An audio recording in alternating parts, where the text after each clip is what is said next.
Hello YouTube folks, welcome to my channel. Today we're going to be doing something so exciting. I'm so sick, please do not perceive me. Do not look at my rash and my Vaseline and listen to my horrible nasally voice. I promise I'm okay. I went to the doctors and they were like, yeah, you tested negative for everything, but you definitely have a virus. Have fun with Mucinex. But I couldn't wait. I couldn't wait to do this video. So do not perceive me, but please enjoy. Today we will be tier ranking every single book I read in 2023. 61 books. So let's get started because this video is going to be so long. First, I'll explain my categories. So at the bottom we have foul behavior, which is like, I would never recommend. This book was literally disgusting. I hated it so much. And then we have Clear, which is like books that I didn't like, but I think I didn't like them because they weren't for me. I'm not gonna say like I don't recommend this book. I'm just gonna say it just wasn't for me, you know? A couple of DNFs are probably gonna be in these two categories. I only DNF 4 books this year, which is pretty impressive because I don't like to finish books if I don't like them, you know? So if I don't like a book, I just won't finish it. And then the next category is mid, which is like books that were okay. I don't know, I didn't have like a bad time, but I didn't necessarily have a good time. And then we have yeah, which is like, these were good. I would recommend, yeah, okay. Like couple complaints, but like not bad books. And then we have almost, which is, these books were almost like 10 out of 10, 5 stars, top books of this year. But like there was one thing I didn't like about them, or there was like one thing missing or something like that. And then we have Tippity Top, which is my top books of 2023, which is very specifically going to be 10 books I already like picked. So without further ado, let's get started. Oh my god, I'm a little nervous. This is going to be, I'm not gonna like explain every plot because this video would be 100 hours, and also I definitely don't remember the full plots of all these books, but this is going to be pretty spoilery because I'm going to be talking about, you know, whatever I didn't like or what I did like about each book. So let's get sorted. For some reason, the site, the like tier ranking site, alphabetized these books. So we'll just start off with a really good one. A Study in Drowning. This is going to be Tippity Top, I'm afraid. I know a lot of people like Ava Reed's other book, Juniper and Thorn, much more, but this book spoke to me much more. It felt like all of my favorite YA books I loved as a child, but with the maturity of like me as an adult. You know what I'm saying? Like the plot was pretty simple. The characters were pretty simple, but like it gave me those feelings that I loved to feel while reading when I was a kid, reading my YA books, while discussing a couple of more mature concepts and situations. And it was just like really good. It was well written, and I have some beef with Juniper and Thorn anyway, which we'll get into because I read that book this year too.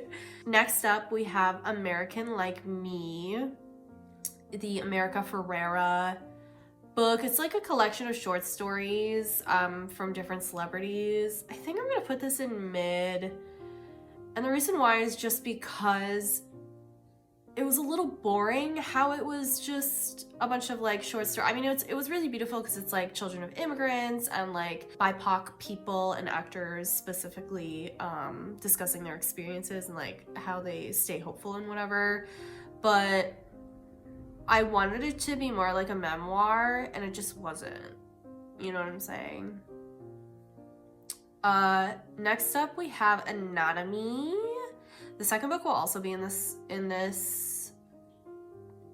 tier ranking. I think I'm gonna put this in yeah because it was good, but I wasn't like blown away. It was just like a cute little love story. I almost want to put it in almost but I think it was missing quite a few things. So we're gonna put it in yeah.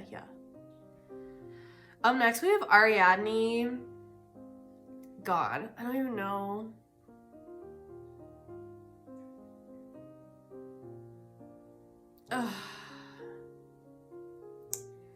I think I'm gonna put this in foul behavior, which is so unfortunate. So my beef with this book is just that it was like literally a direct retelling of the original story of Ariadne from like Greek mythology or whatever.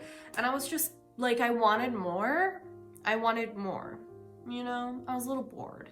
So I don't know, maybe I'll put it in mid actually instead. I'm not gonna put it in Narclear because it was for me. I do love Greek mythology retellings. I think they're really fun, but I don't know, it's just I wanted more. I wanted it to be a little different, you know? Oh my god, next we have Ballad of Songbirds and Snakes, and I'm afraid that's also gonna be in Tippity Top. That book was so stupid good. I saw it after I saw the movie, which was kind of an interesting experience, and I watched like a bazillion video essays about it. Oh, it's so good. If you like character stories, read this book, man. Like, I love just hearing about the drama that's going on inside somebody's brain, and that's exactly what this book gave me. Next up, we have Beautiful Creatures, the manga, and this is going in foul behavior directly, which is unfortunate because the art is really beautiful, but I just forgot like how horrible the plot of the story is. It's so bad. It's like all about like antebellum South and like everyone's like a Confederate soldier. I don't know. It's just like, nar. And then we have Black Paradox by Junji Ito, and that's also going in foul behavior, which is also so unfortunate because I love Junji Ito. Tomi is like my favorite manga of all time, but this story was like so boring. Like it was just these people and they found magical orbs and they like were like, we're gonna take over the world, I guess, but you didn't see them take over the world. So I was like, okay, what was the point? I don't know. Next, we have Children of Blood and Bone, and this is definitely going in Narclear. This is going in Narclear because I DNF'd this one, and I really wanted to like it. The plot was very, like, Chosen One-y, and I really wanted to like it, like I said, because I loved the, like, African mythology that was tied into the story, but I just, like, I wasn't sold on kind of, like, the characters. I wasn't sold on, like, it was so Harry Potter 2.0, you know? Like, it was, like, the main girl's the chosen one. She's got the magic power that nobody else has. The boy that travels with her is obviously going to be her boyfriend or her love interest, whatever, like, later in life. I don't know. It just, like, wasn't for me. I really wanted to, like, I might try to read it another time, but I don't know. So that's gonna be a Narclear, unfortunately. Next we have Daisy Jones and the Six, and this is definitely going in almost. Sorry team, I had to like reshape the screen because it was like cutting out stuff, but whatever. Daisy Jones and the Six is going in almost because I loved the story. Taylor Jenkins Reid, I really discovered her this year, you know? I really did. I really loved the story. I thought the romance was so cute, but I don't know, it didn't like super tickle my peach. Like it didn't like blow me away the way Study of Drowning and Songbirds Snakes did. So it's going almost Next we have Darkest Part of the Forest. And this is definitely going in because it was good. I listened to the audiobook, which I think was a mistake because Holly Black's stuff is so atmospheric. I feel like it has to be read on the page. You have to interpret it for yourself, like the voices and kind of like the inflections of everything that's kind of going on.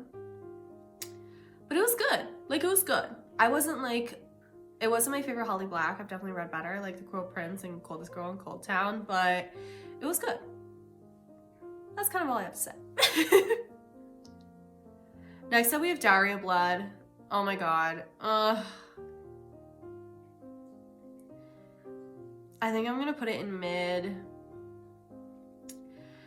I know a lot of people really like this book, especially because like gothic retellings are so popular right now, but my biggest gripe with this book was the fact that, so it's about like Dracula and his wives, right? And his wives are all BFFs. They were constantly scared of him and his wrath and upsetting him, but they never upset him in the book.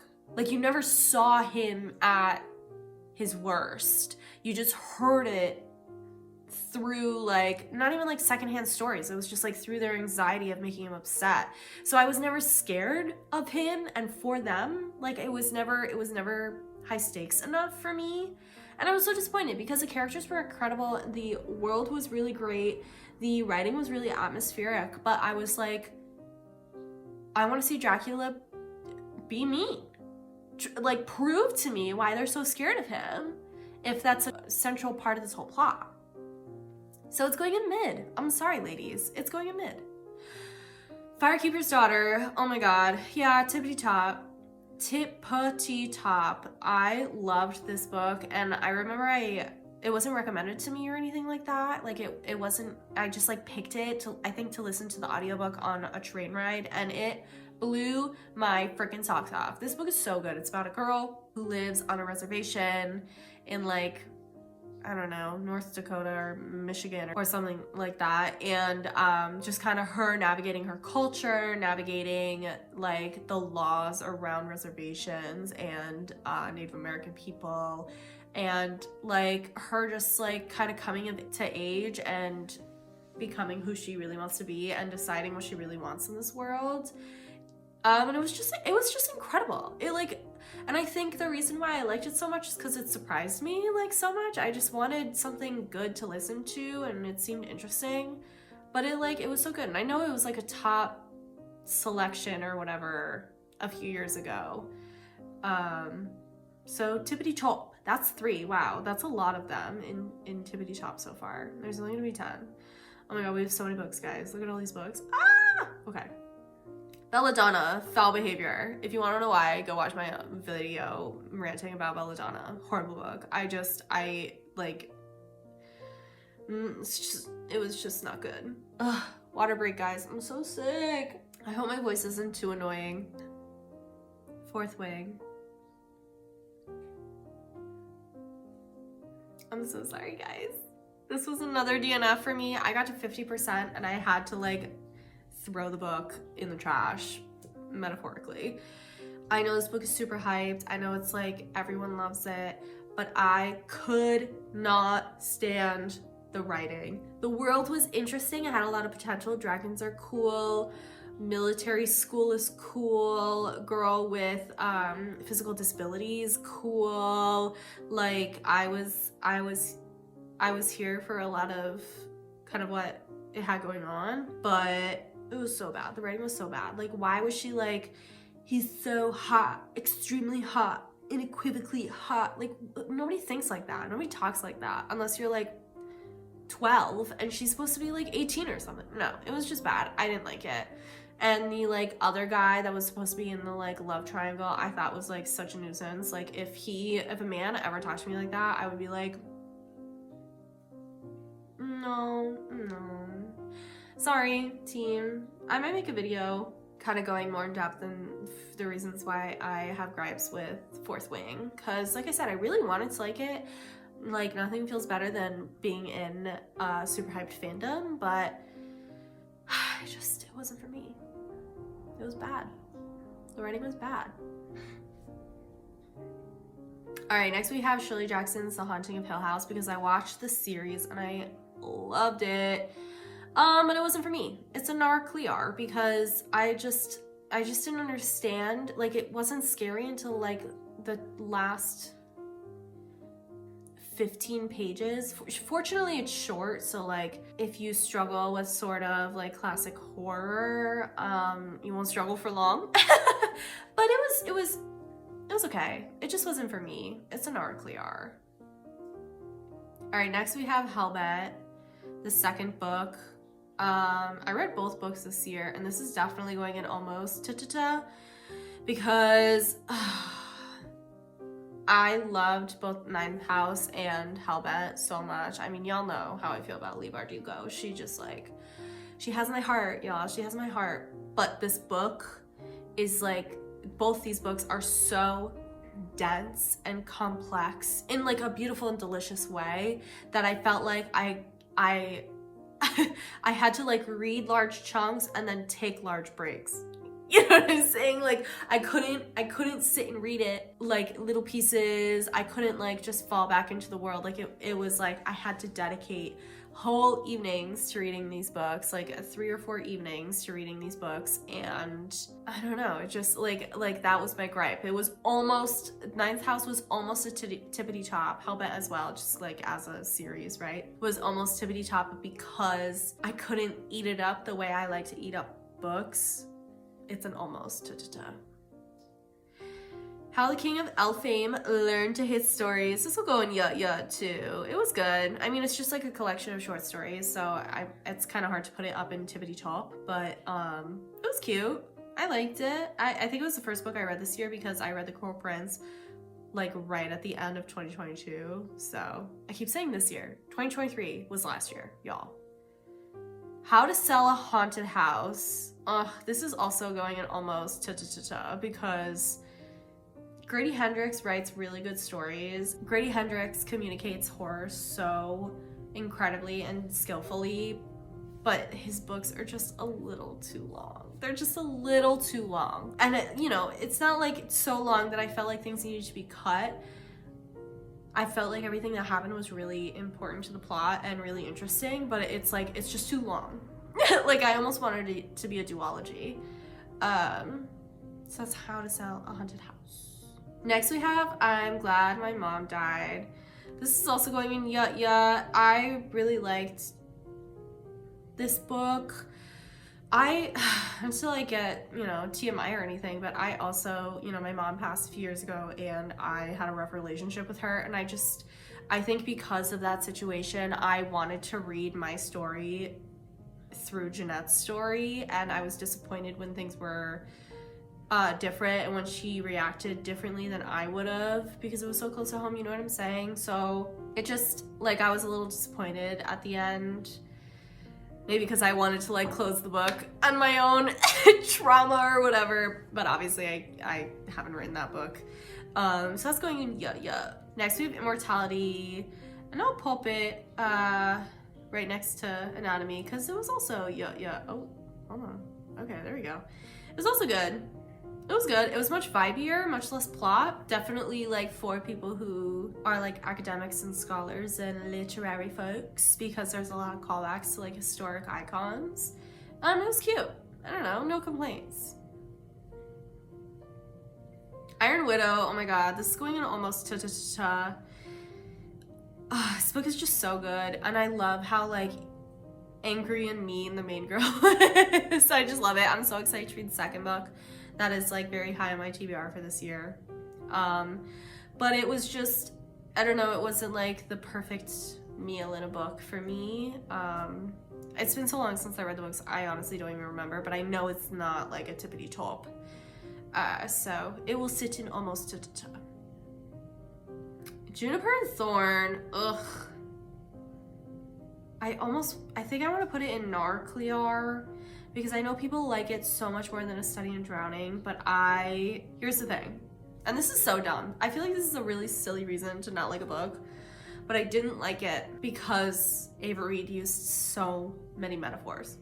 Like, it felt like every single thing the main character saw or did or felt or heard or smelled had to have a metaphor. And I was like, can't you just say, I smelled the salt of the ocean?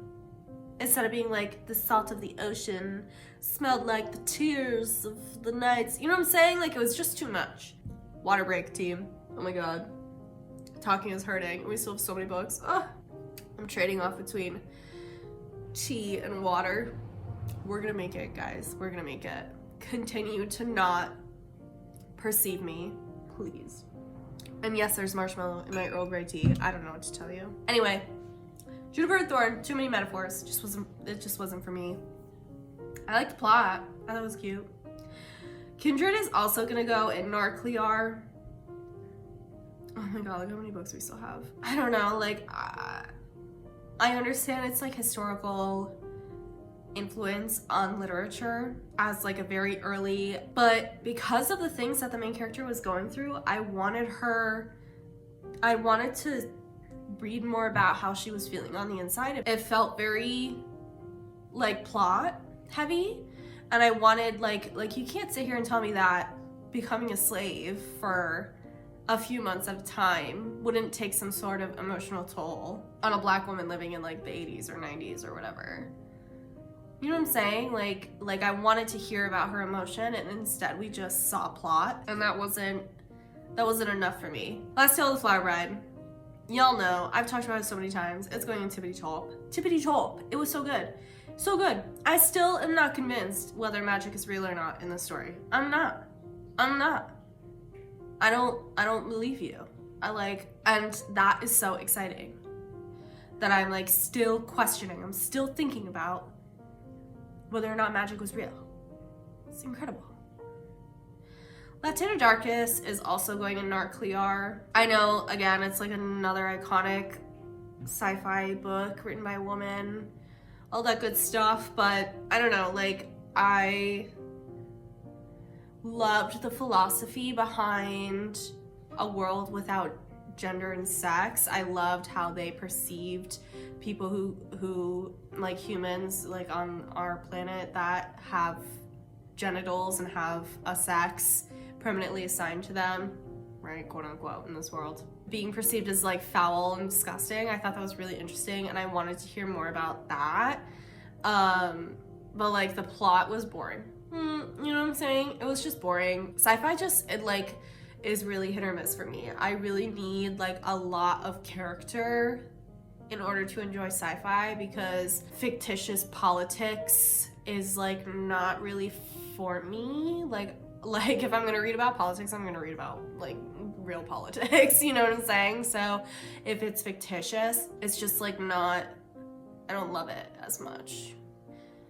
And this book like is really heavy on the politics. Next we have Lore Olympus, volume 3. I'm gonna put this in Ya, and I'm also gonna put volume 4 in Ya. They're good. I like Lore Olympus. I think it's beautiful. I prefer graphic novels that are in color, which is really silly, but whatever. That's just my opinion. So I pay extra for those big books with the color. I think they're good. Lost Apothecary. I think this is also gonna go in Ya. Maybe mid. No, I think I'll leave it in Ya. Because the writing was really good, but the plot was kind of boring. You know what I'm saying? So like, there was never a point where I wasn't enjoying myself. But yeah, that's kind of all I have to say about Lost Apothecary. It's good. It was good. I had a good time. It's like dual timelines, and it's like has like history involved, and there's like a divorce too. It was good. I had a good time. I don't know. I like almost want to put it in mid. Like it like lives between Ya and mid, because it's certainly not on the level of all these books, but certainly not on the level of these books. So I'm gonna leave it there. My Dark Vanessa. I ended the year with this book. I can't believe that. I literally finished it like 3 hours before 2023 ended. I'm putting this shit in almost. And almost. Excuse me. And the reason is I loved the writing. I loved the story. It felt very close to the heart, very true to a lot of people's experience. But I can't justify putting it as a tippity top mega fave just because of the content. I don't know. I struggle to say that a book about grooming and the trauma of grooming and like super graphic depictions of sexual assault being in a favorite book. You know, like I just can't justify that. But it's a beautiful story. It's incredible. And I heard that the author is going to be writing a new book pretty soon, which will be interesting, because I know this was like loosely based on her own experience, which is another part of why I think it's so beautiful, because it's like nothing is more honest a story than a story based on your own lived experience. You know what I'm saying? So yeah, it's gonna live in almost. Oh my god, my year of rest and relaxation. Tippity Top. It's living in Tippity Top. That book is so good. Vibes. I could not believe the ending. I won't say it. I know I said this was gonna be a full spoilers video, but I won't say it because it's like, it's gagging. Like I was like, This book is so good. I love disgusting women. I love women whose brains are just like, what is that? Because it's like, yeah, me too. Nettle and Bone. I read this for a book club. This is also going in almost This was really close to being a tippity top because I loved the characters. I loved the world. I loved the writing. I loved how the main character was very doubtful the whole time, but not in like a I'm not good enough way. It's like she was like, I'm literally a nun. I don't know how to be an assassin. You know what I'm saying? It was just really well written, but my biggest gripe with it, the one thing that I didn't like about it was the romance. It was so forced. Made no sense. It was completely like unneeded, but it's like how the book ended was like with the little, you know, bow on top of the present of the romance, and I was like you ruined it for me. Like it would have been a tippity top. It really would have been a tippity top. But that romance, it was bad. Ninth house. Okay, we're gonna pop that right next to Hellbent because I have the same feelings. You know, I kind of talked about that already. Normal people. Okay.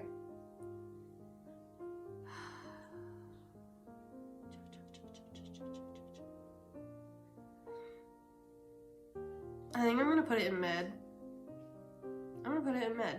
And the reason why is because this was the first Sally Rooney book I had read, and there were some points where I was like, this is the best book I've ever read in my entire life. And there were other points where I was like, this is the worst book I've ever read in my life. You know what I'm saying? Like, it was just such a mixed bag. And because it was like such a 50-50 split between like horrible and so good, I'm gonna throw it in mid. Pa! Right there. Ocean at the End of the Lane. Yeah. It's a good story. I think about it a lot. I talk about it a lot. But I don't remember liking it that much while I was reading it. So that's why it's going to live in yeah. One of Us is Lying. Narclear just wasn't for me. Like, I think I talked about this in my Goodreads review. I felt like if I was reading it while I was 13 or something, I would have like been completely obsessed with the story, but because I'm 24, it didn't really hit the same, and the ending was like really predictable. I don't know, it was like okay, it just wasn't for me. I think Orbiting Jupiter, it's not going in mid, I promise. Oh my god, it just landed there.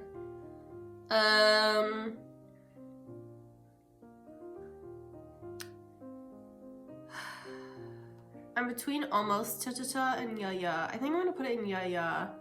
Because it was good, but I think because it's for a younger audience, it just didn't deliver the way I wanted it to while I was reading it. I would put it in almost ta-ta-ta if it was a little longer and a little more in-depth.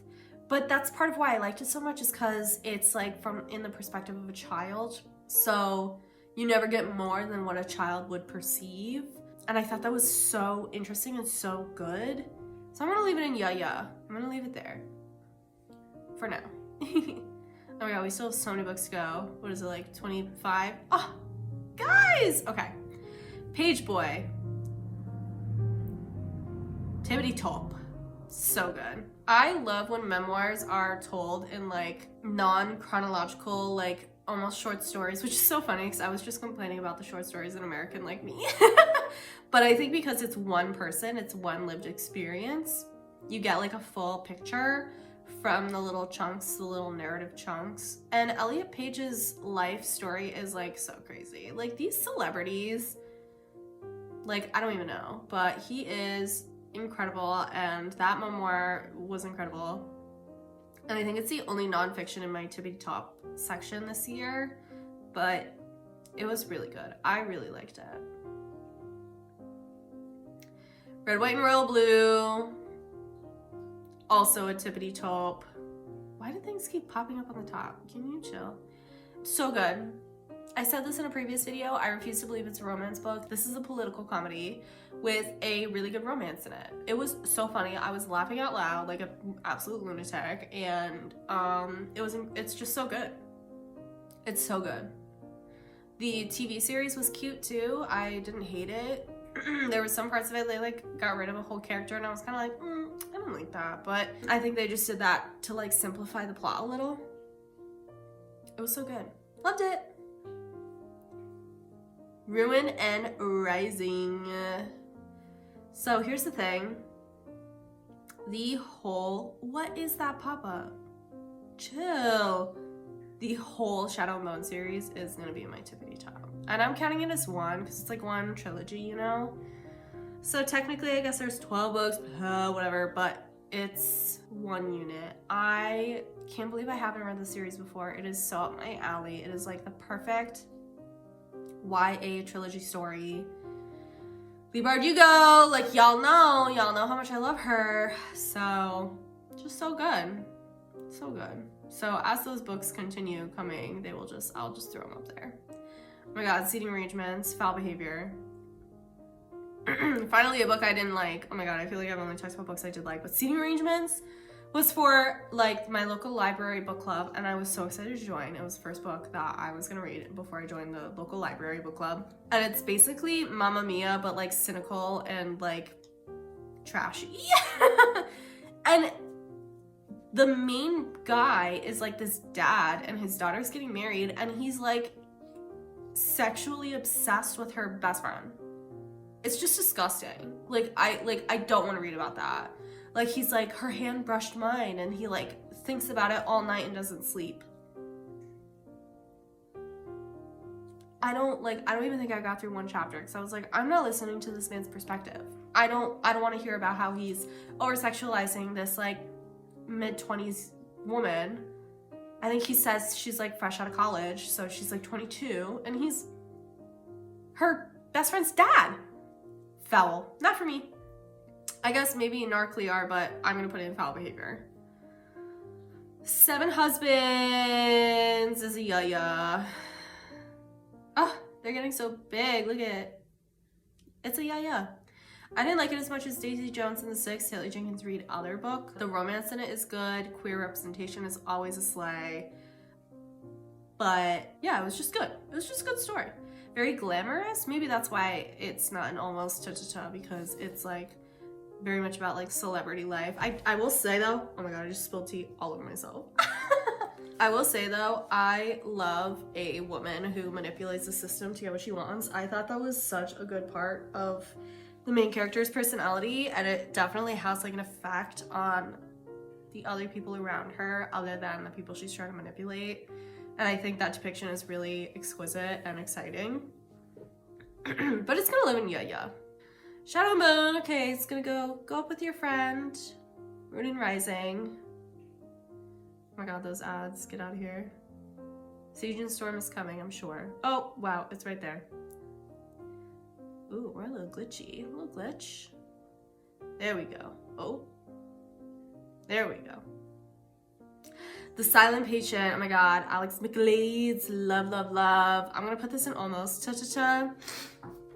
I think the reason why it's not a tippity top is because the main character, the like narrative that you hear is a man, and he's very masculine, and I struggle to relate to him, and I struggle to understand kind of his thoughts on things. I don't know, like it's just one of those things where if you don't relate to the main perspective in any way, then it can be hard to kind of get through to their main perspective.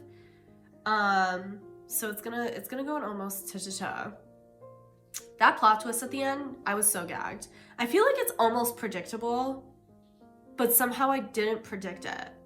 Like how? How? Six of Crows. Okay, this is also gonna go in almost ta-ta-ta. I'm in the middle of Crooked Kingdom right now. And the reason is because some of the like hijinks, you know, it's like a heist story. Some of the hijinks were a little complicated and I didn't understand them. And I bet if I just went back and reread the paragraphs, I would have understood what was going on, but I just chose not to. And I like couldn't picture in my mind's eye like what was happening and like what was going on. Like there's one part where they like fell under a tree into a river, and I was like, I don't get it, so I'm just gonna like pass that. You know? So that's what's preventing it from tippity top. But Kaz Brecka, love him. Oh, he is a book boyfriend. I'm gonna tell you what. Don't tell my actual boyfriend. Slewfoot. Oh my god. This is going to tippity top, and I'm putting it in front because it's probably my favorite read of this year. I discovered this year that I am a character reader. I love to read about people's feelings and thoughts and their perception of the world and their impact on the world. I love it. I eat it up. Eat it up. I really do. It's so good. It's like this, like, almost like Salem Witch Trial-esque retelling, except she wins in the end. She destroys the town. All the people. She kills them all. It's incredible. And the art in it, Brom is like so talented. I think I've read one other book by Brom. I don't remember what it is though. The art was familiar to me and this writing style was familiar to me, but this book was just so good. Oh my god. Southern Book Club's Guide to Slaying Vampires. I think I'm gonna put this in Yaya too.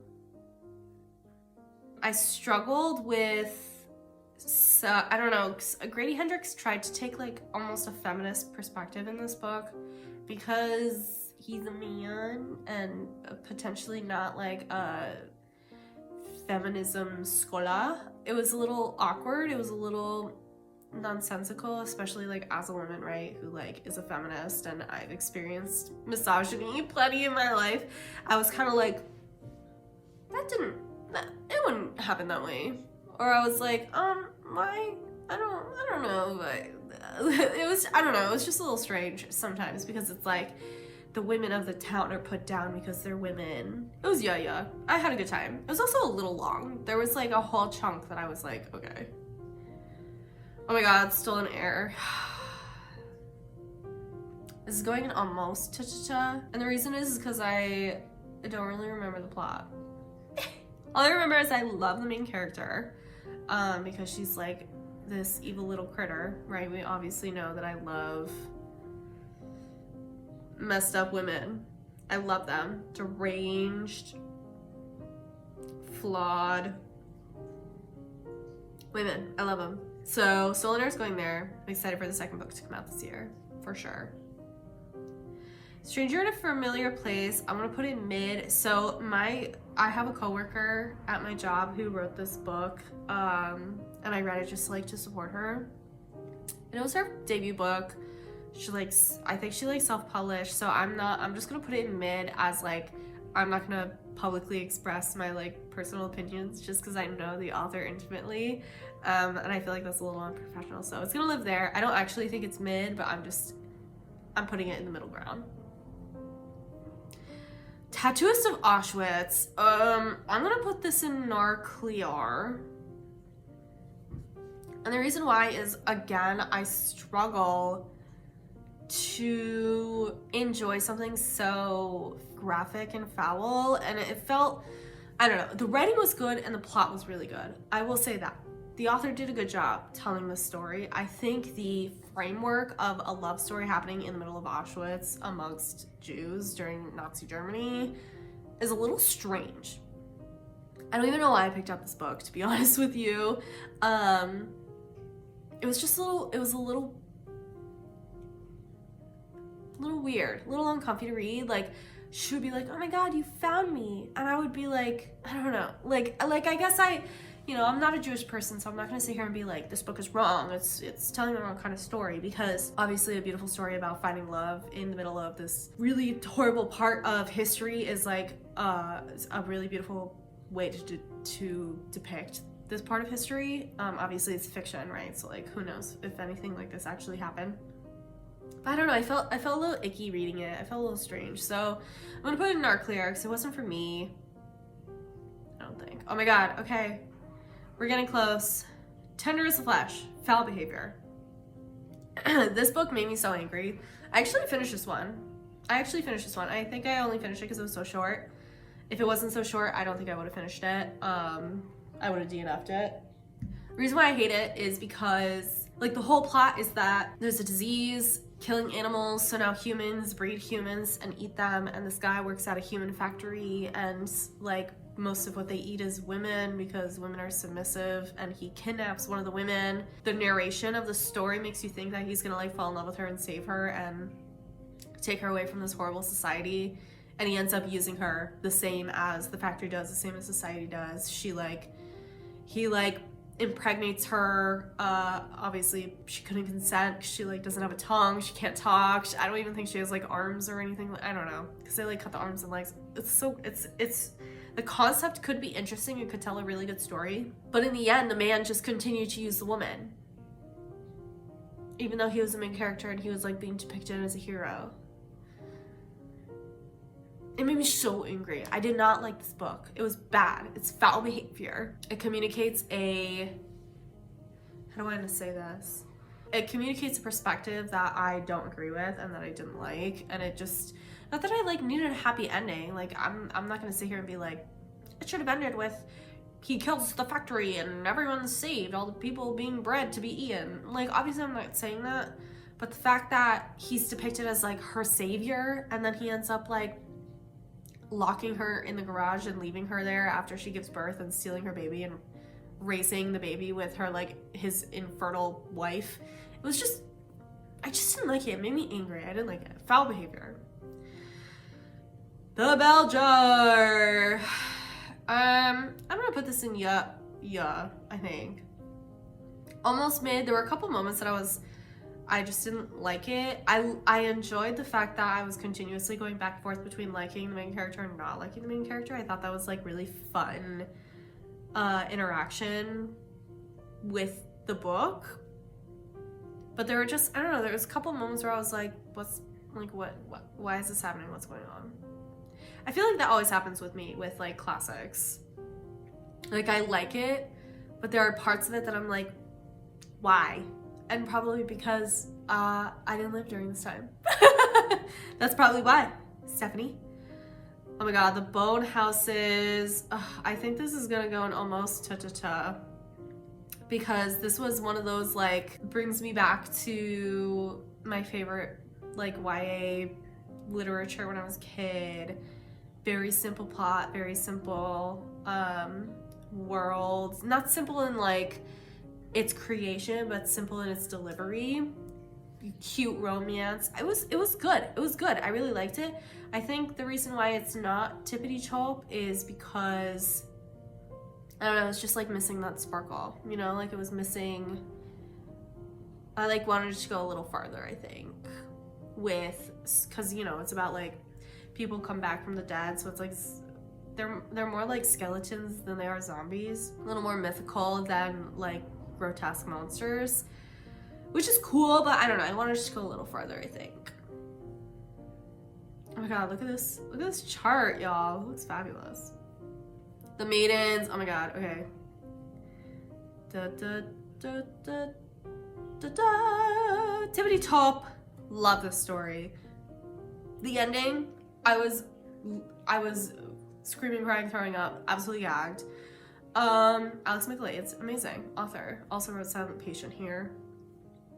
And the main woman was like so tragic, and her navigating her grief of her dead husband was like, I don't know, it just felt really real. It was really good. I really liked it.